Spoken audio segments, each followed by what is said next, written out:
एक बार दिल्ली शहर से 4 दोस्त शिमला घूमने निकलते हैं। सोनू, मोनू, टीना और सोनल। रास्ते में जाते समय सोनू सबसे बात करते हुए, अरे हमें बहुत मजा आने वाला है। पहाड़ों की ठंडी हवा और साफ सुथरा वातावरण मुझे बहुत पसंद है। हाँ, ये तो तुमने सच बोला। पहाड़ों का मुकाबला दिल्ली कहाँ कर सकती है। दिल्ली तो प्रदूषण से भरपूर है। आए दिन कोई ना कोई इस प्रदूषण के चक्कर में ही बीमार रहता है। इतनी बीमारियां लग गई हैं सबको प्रदूषण के चक्कर में। तुम सही कह रहे हो मेरे दोस्त। पहाड़ों की बात ही अलग है। पर मैंने एक बात सुनी है, पहाड़ों में भूत प्रेत का साया बहुत है। पहाड़ी रास्ते के चक्कर में आए दिन पहाड़ों में एक्सीडेंट होते रहते हैं। इंसानों की मौत के बाद उनकी आत्मा पहाड़ों में घूमती है। सही कहा तुमने सोनू। मैं भी मानती हूँ ये भूत प्रेत सच में होते हैं। मुझे भी मेरे एक अंकल बता रहे थे, वो भी पहाड़ों में अपनी छुट्टियाँ मनाने आए हुए थे। उन्हें भी एक भूत का एहसास हुआ था। उनके होटल के कमरे में उनकी जान बहुत मुश्किल से छूटी। वो आज भी पहाड़ों में आने से डरते हैं। ये तुम सब कैसी बातें कर रहे हो? ये भूत प्रेत की बातें कहाँ से आ गई बीच में? ये भूत प्रेत कुछ नहीं होते, ना ही मैं मानता इन सबको। ये सब भूत प्रेत की बातें बेकार हैं। हम पहाड़ों पर आए हैं अपनी छुट्टियां मनाने और हम यहाँ खूब मस्ती करेंगे। तुम सब ये भूत प्रेत की बातों में अपना समय जाया मत करो। अरे मोनू, तुम कैसी बातें करते हो? हम सब घर से दूर सारे दोस्त मिलकर छुट्टियां मनाने आए हैं। हमें सारी बातों का ध्यान रखना पड़ेगा।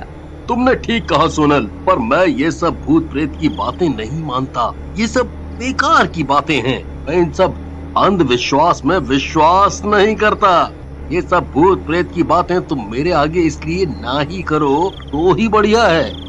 जब ये सब मुझे कभी मेरे आगे दिखेगा तभी मैं इन सब पर विश्वास करूंगा। ठीक है, तुम्हें विश्वास नहीं है ना? मैं तुम्हें भूत प्रेतों में विश्वास करना सिखवा दूंगी। मेरे पास एक ऐसा गेम है। अरे सोनल, तुम ये सब क्या बातें कर रही हो? मुझे तो सुनकर ही बहुत डर लगने लग गया है। मुझे माफ करो और तुम ऐसी भूत प्रेत की बातें मत करो। यहाँ हमारे साथ हमारे माँ बाप भी नहीं है। हमें कोई नहीं आएगा बचाने। अरे सोनू, तुम इतने डरपोक हो मैंने कभी नहीं सोचा था। तुम तो बहुत ही ज्यादा डरपोक निकले। सोनल, तुम मुझे बताओ क्या गेम है? मैं खेलना चाहूँगा। ठीक है, हम एक बार होटल पहुँच जाएं, फिर हम रात में खाना खाकर ये गेम खेलते हैं। सोनू और टीना मोनू और सोनल की बातें सुनकर बहुत ज्यादा डर जाते हैं।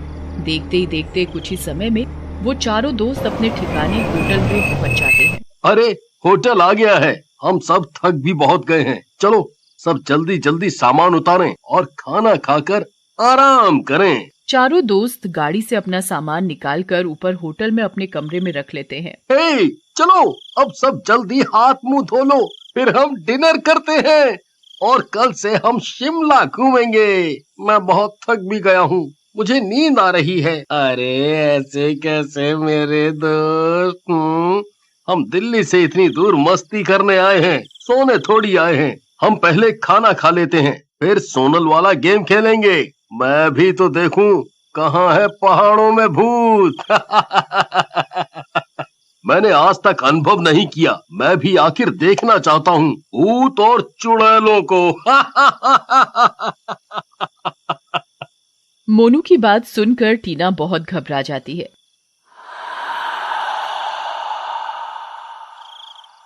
अरे यार मोनू, तुम क्या बात कर रहे हो? मुझे नहीं खेलना ये सब। मुझे भूत प्रेतों से बहुत डर लगता है। अगर गलती से भी कुछ अनहोनी हो गई ना, तो तुम्हारे मजाक के चक्कर में हम सबकी जान खतरे में पड़ जाएगी। ना ही मुझे ये गेम खेलना है और ना ही मैं तुम सब में से किसी को खेलने दूंगी। अरे टीना, इस मोनू को ही ये सब मजाक लग रहा है। आज इसे चार्ली चार्ली गेम खिलाकर इसे भूतों में यकीन करवा ही दिया जाए। हाँ ठीक है, आज मैं ये खेल खेले बिना नहीं सोऊंगा। और अगर इस खेल में भूत नहीं आया तो फिर तुम आधी रात में ठंड में बाहर खड़ी होगी बिना जैकेट के, तभी तुम्हें शिमला की सर्दी का पता लगेगा। हैं? चलो, मानी मैंने तुम्हारी शर्त। अगर भूत आया तो तुम्हें करना पड़ेगा ये। ठीक है, मुझे मंजूर है। सोनल और मोनू दोनों में शर्त लग जाती है। टीना और सोनू उन्हें रोकने की बहुत कोशिश करते हैं पर दोनों में से कोई नहीं सुनता। ठीक है मोनू, आज रात तुम पेट भरकर खाना खा लो, क्या पता तुम्हारा ये आखिरी डिनर हो। हाँ हाँ, क्यों नहीं, वो तो पता लगेगा। चारों दोस्त डिनर कर गेम खेलने बैठ जाते हैं।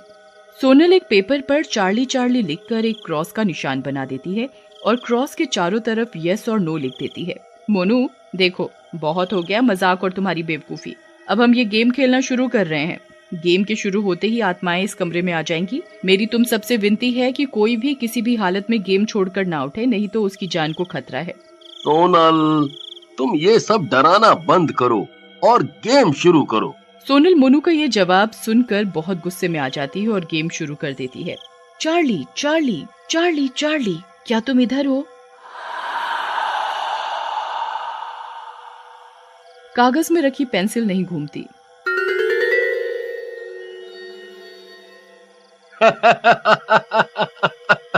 सोनल, आज तो तुम शिमला की ठंड में बाहर खड़े होने के लिए तैयार रहो।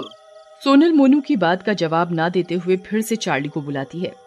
चार्ली चार्ली, क्या तुम इधर हो? पेंसिल घूमकर पेज पर यस पर चली जाती है।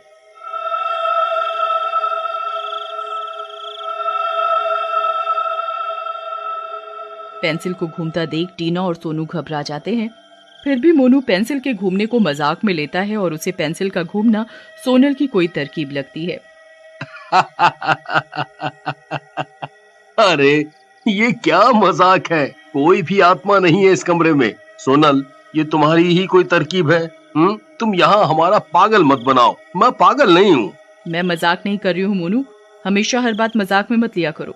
यहाँ सच में आत्मा है और अगर तुम्हें ये सब बातें अभी भी मजाक लग रही हैं तो फिर बाद में मत कहना कि तुम्हारे साथ कोई अनहोनी हो गई। ओहो, एक बार पेंसिल के घूमने से क्या होता है? मैं तो तब मानूंगा जब हम सब बारी बारी चार्ली से सवाल पूछेंगे। ठीक है, तुम सब भी चार्ली से सवाल पूछ लो। बस मेरी एक बात याद रखना, जब तक मैं ना बोलूं तुम में से कोई भी यहाँ से उठना मत, चाहे कुछ भी हो जाए। ठीक है सोनल, हम में से कोई नहीं उठेगा। अरे पहले देखे तो सही कि चार्ली जवाब भी देती है या नहीं। ठीक है, चलो तुम सब बारी बारी से चार्ली से सवाल पूछो। चार्ली चार्ली चार्ली चार्ली, क्या मैं इस बार पेपर में अच्छे नंबर से पास होंगी? टीना के सवाल पूछते ही पेंसिल यस पर घूमकर रुक जाती है। फिर आती है सोनू की बारी। चार्ली चार्ली, क्या मैं बड़े होकर बहुत पैसे कमाऊंगा? पेंसिल नहीं हिलती। सोनू फिर से यही सवाल पूछता है। चार्ली चार्ली, क्या मैं बड़े होकर बहुत पैसा कमाऊंगा? पेंसिल घूमना शुरू कर देती है और यस पर आकर रुक जाती है। फिर आती है मोनू की बारी। चार्ली चार्ली, क्या तुम पागल हो? मोनू का सवाल सुनकर पेंसिल नहीं घूमती। कमरे में बिल्कुल शांति। मोनू फिर पूछता है। चार्ली चार्ली, क्या तुम पागल हो? पेंसिल फिर नहीं घूमती। देखा, मैंने कहा था ना सोनल, ये तरकीब बस तुम्हारे साथ ही चल सकते हैं, ये मेरे साथ नहीं चलेगी। देखो, पेंसिल बिल्कुल भी नहीं घूम रही और उसी जगह खड़ी है। तभी मोनू हंसते हुए पेंसिल पर पैर मार देता है और खड़ा हो जाता है। अरे मोनू, ये तुमने क्या किया? मैंने तुम्हें मना किया था उठने के लिए।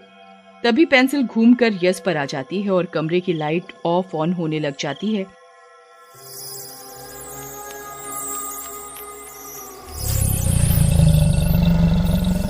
आई मम्मी, बचा लो!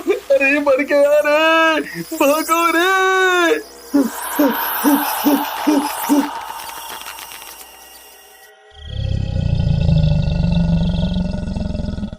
और एक आवाज आती है।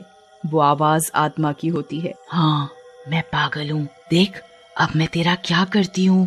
पागल आत्मा तो कुछ भी कर सकती है आखिरकार। तभी एकदम से कमरे की लाइट बंद हो जाती है और मोनू को आत्मा दीवार में धक्का देकर मारती है। मोनू को धक्का लगने के बाद मोनू बेहोश हो जाता है और लाइट खुद ऑन हो जाती है। तभी से मोनू की याददाश्त चली जाती है और मोनू को अब कुछ सुनने समझने की शक्ति नहीं रहती।